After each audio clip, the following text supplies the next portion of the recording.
je vous dis que c'était un sujet central et je ne peux m'empêcher de vous présenter des résultats vraiment très, très brièvement d'une étude qu'on avait menée. Et c'était une étude assez simple. On s'est intéressé à l'activité de jeunes joueurs en école de rugby et tout simplement, on a souhaité comparer l'activité chez jeunes joueurs grâce à des technologies modernes maintenant qu'on utilise auprès de nos joueurs de haut niveau et qu'on a utilisé exceptionnellement dans une école de rugby, celle de Marcoussis. On n'est pas allé bien loin, hein, et je remercie encore les bénévoles qui ont accepté qu'on aille travailler avec eux. Et ça date de quelques années d'ailleurs. Et on a cherché tout simplement à se poser la question de comparer l'activité entre du collectif total, c'est-à-dire des matchs organisés avec un éducateur qui animait, qui a arrêté parfois pour donner des consignes, etc. Et on a comparé ça à une forme de jeu délibéré. Jeu délibéré, c'est-à-dire qu'en fait, les jeunes étaient auto-organisés selon les mêmes règles qui étaient pratiquées dans le cadre du collectif total, sauf qu'il n'y avait personne. Ils étaient seuls, ils s'auto-arbitraient et ils jouaient. Et ils jouaient.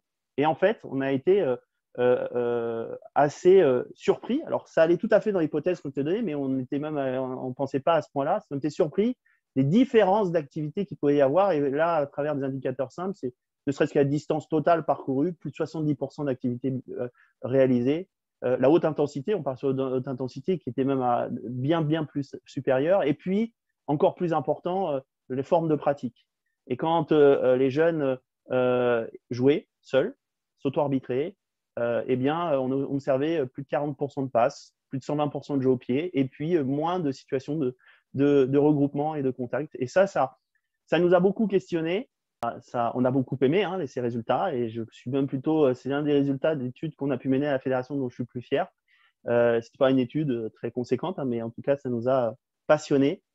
Et ça nous a surtout fait émerger des questions importantes qui étaient de se dire, quand on laisse les enfants,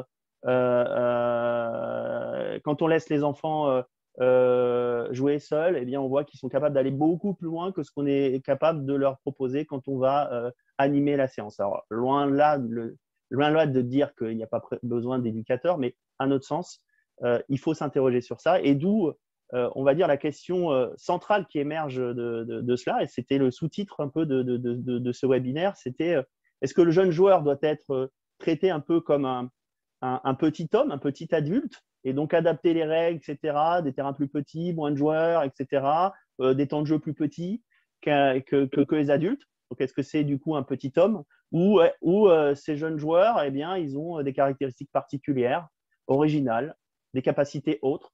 Et donc, c'est non pas un petit homme, mais peut-être un petit homme.